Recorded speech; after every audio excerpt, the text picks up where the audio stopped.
Today, we are going to look closely at the unique role of the evangelical chaplain within military and institutional frameworks. We will explore how a chaplain operates effectively in a pluralistic environment, balancing absolute biblical truth with secular legal authority. Over the next few minutes, we will walk through a biblical, historical, legal, and personal foundation that define this vital calling. Let's begin with a look at our specific functional area. Military and institutional chaplaincy is an embedded ministry operating within a secular pluralistic organization. This role is built entirely on top of a paradox. We are physically stationed and funded within civil governance, yet we answer exclusively to a transcendent divine calling. This creates a dual mandate where we function as military staff officers while remaining official representatives of the church. Our audience is completely pluralistic. We don't preach to a uniform church congregation. We minister to individuals of all faiths, or even no faith at all, meeting them directly at their point of need. To lead effectively here, we must abandon raw positional power and rely on our earned credibility. And in order to do that, we need to recognize the three core pillars of our calling: our biblical principles, theological nature, and our operational philosophy. First, our biblical principles anchor our authority in a divine commission rather than a human hiring process. As outlined in Jeremiah 1:5 and 2 Corinthians 5:20, we enter secular spaces not to seek human approval, but as authorized ambassadors of Christ. Secondly, our theology is inherently incarnational. John 1:14 states that the Word became flesh and tabernacled among us. We mirror this divine movement by taking a permanent spiritual presence to the institutional frontier to fulfill the Great Commission of Matthew 28:19. And lastly, our philosophy is cooperation without compromise, relying on God's omnipresence. In Psalm 139:7, this framework allows us to offer unconditional care to every soldier while keeping our biblical convictions completely intact. Let's take a look at our historical foundations, which rest both on biblical precedent and American tradition. In Acts 13:2-3, we see the early church laying hands on Barnabas and Saul, sending them out into specialized fields of labor. This historical pattern proves that chaplains are sent by a visible faith community to which they remain accountable to. We are not self-deployed. In American history, embedded chaplaincy has become an enduring feature since the founding of our republic.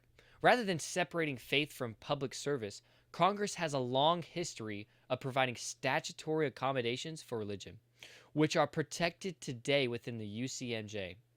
This historical continuity was directly vindicated by the Supreme Court in Marsh v. Chambers, which ruled that institutional chaplaincies are constitutional precisely because of our unique national history.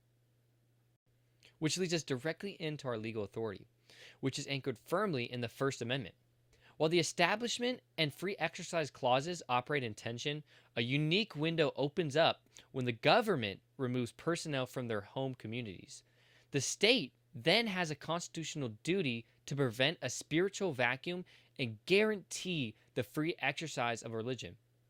This ideal is formalized under Title 10, Section 3547, which explicitly mandates that chaplains hold religious services for their commands.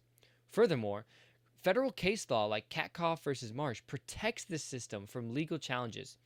Scripturally, Romans 13 reminds us that civil governance is established by God.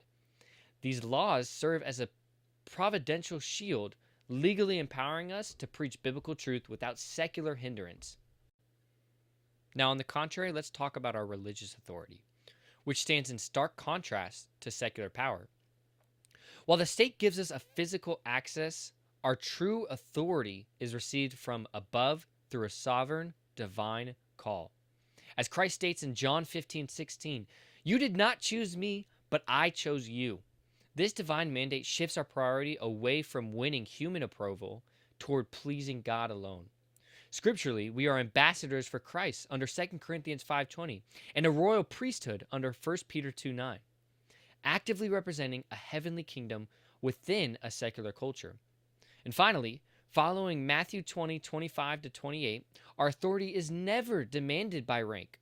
It is earned through Christ-like servanthood to those in crisis.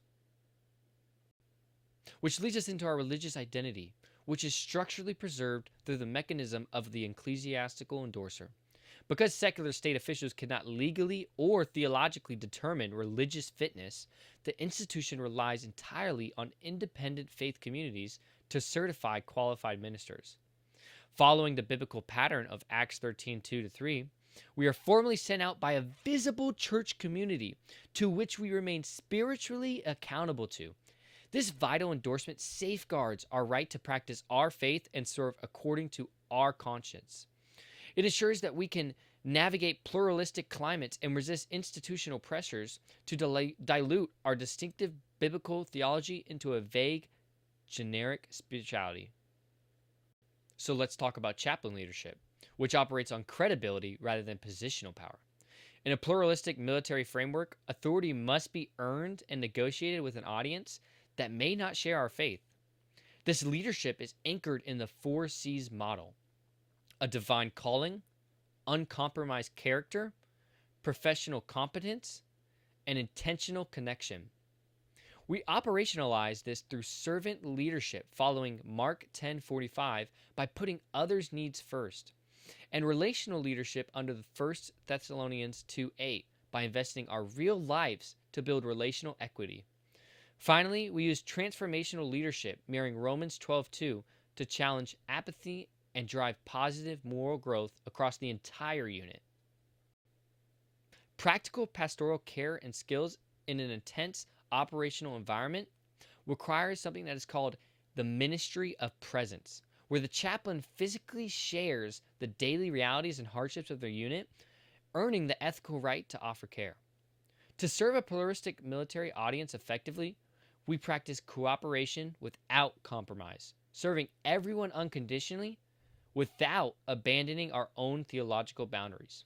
Scripturally, we provide a gentle witness following 1 Peter 3:15 by defending our hope with reverence and displaying the fruit of the Spirit from Galatians 5:22-23. Ultimately, our skills are used to live out Isaiah 61:1, entering moments of severe crisis to bind up the brokenhearted. Regarding my calling specifically, I feel distinctively led by God to serve as an evangelical military chaplain within the Army National Guard. This realization represents a deep personal shift within me. Before Christ, I constantly strived for public recognition and the spotlight, a desire that became a dangerous foothold for the enemy in my own walk. Even when I joined the Guard to become a traditional pastor, the public stage remained a battleground where my old selfish desires and God's true calling clashed. My research has shown me that chaplaincy changes the paradigm entirely. It is not about the spotlight, but about the individual conversations and deep, authentic relationships, which I love to have. And secondly, my research demands that I transition completely away from traditional parish models that rely on default positional power. In a pluralistic military environment, the chaplain's influence depends entirely on what the literature calls functional authority. Therefore, I am adjusting my presentation to focus completely on earned credibility, uncompromised character, and executing an incarnational ministry of presence directly at a soldier's point of need. To wrap up, my research has woven together a complete, sustainable blueprint for institutional chaplaincy. I've learned that a chaplain's true spiritual authority is initialized by a sovereign divine calling, legally protected by constitutional safeguards, and successfully operationalized through servant and relational leadership styles. When we step off the public platform and commit to an authentic ministry of presence, we transform secular workplaces into sacred spaces where soldiers can experience divine grace. To long-term endurance in this intense environment requires active maintenance of my inner life. I am implementing strict self-care boundaries and committing to daily spiritual disciplines like deep prayer and scripture study to keep my soul vibrant.